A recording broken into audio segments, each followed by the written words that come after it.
UFC Perth is this weekend in a very, very, very awkward time, which is going to be at 2 a.m. in my time zone in Canada.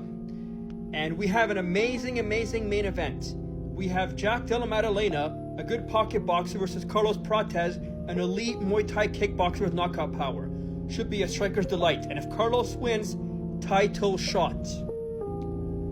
Now, here are my picks. But before that, join my main card MMA fantasy league with the code QH88QJ. Join my league, and if you beat me, you will get $30 for each fight night.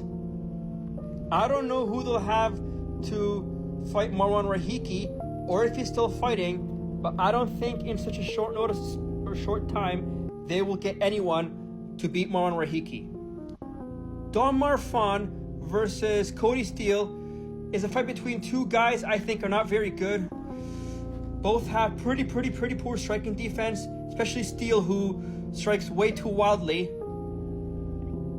And Don Marfan, I'm gonna go with him because he's the longer, taller guy and can use his reach and his height to outstrike Cody Steele. And I think he's a little bit better on the feet. Whereas in grappling, they're about even. Mikala versus Gorimbo is a fight which I can see going in two ways. Either Gorimbo uses his superior grappling to submit Mikhailov early on, or the other outcome, which I think is more likely, is the fact that Gorimbo uses his wrestling early on, gasses out like Oban Elliott did, and Mikhailov takes over by defending his takedowns, reversing him, and he's way better on the feet. Give me Mikhailov, either by knockout or decision in the later rounds. Johnston versus Schultz is a fight that could go either way. Either Wes Schultz could use his better wrestling to out-grapple Johnston or submit him, or Johnston, being a Muay Thai world champion, could knock him out in the first round. Having seen Wes Schultz getting knocked out before, give me Johnston. Colby Thickness is not a good striker, but his wrestling is pretty decent, and I think he'll use that against Vince Morales and take him down and win a boring decision. Malkoun versus Meerschaert is a very, very, very easy fight to predict.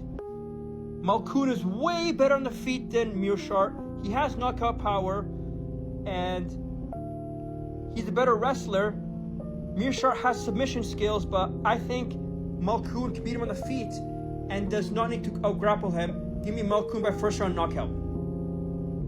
Junior Tafa is not a bad kickboxer, but his grappling is pretty bad. Fortunately for him, Christian is not a grappler, and he's the way worse striker and much slower, flat-footed than Junior Tafa. So give me Tafa to beat him up. Rostam versus Britchek.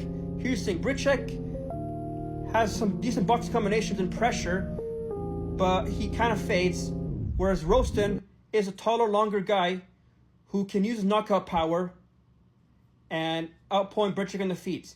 Despite having no head movement, I think that he can beat Britchek on the feet using his range and his kicks and knockout power, and he can potentially defend the takedowns against Britchek. Now for the main card. Finally, they're giving Taito Ivasa a beatable guy. Louis Sutherland's not that great. He only has a calf kick. He has some wrestling, which is okay. But Taito Ivasa, I think, can get up on the feet and knock him out. Pericic is the quicker guy than Gaziev. Gaziev hardly throws takedowns. He's so slow on the feet. Give me Pericic by knockout. Tim Elliott is the better wrestler than Erceg. He can take him down and hold him down, kind of like he did when he took down Mokayev. I think he took down Tagir Ulambekov. This guy's wrestling is pretty solid, and I think that he can take down Steve Erceg and win a boring decision. Plus, he's got a very awkward style. I like the way he moves, his head movements, his tricky style will be too much for Erceg, plus his wrestling. They're finally going to kick Benil Dariush out of the rankings, and by having Keelan Sulkild to knock out No Chin Dariush. Keelan Sulkild by first round knockout. And plus, if Dariush miraculously survives Selkild's knockout power, Selkild has the wrestling to manage him and is the way better striker than Beneil Dariush. Now for the main event.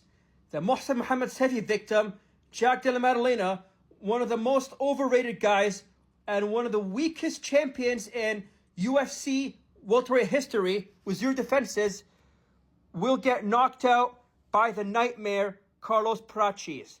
Look at Jack. No wrestling. He has good pocket boxing, pressure boxing and combinations, but Carlos Prates has a way longer reach, is a high-level kickboxer, can use his kicks, his front kicks, his arsenal of spinning strikes, the power to push Jack Della Maddalena when he tries to close distance. Plus, Carlos has pretty good footwork.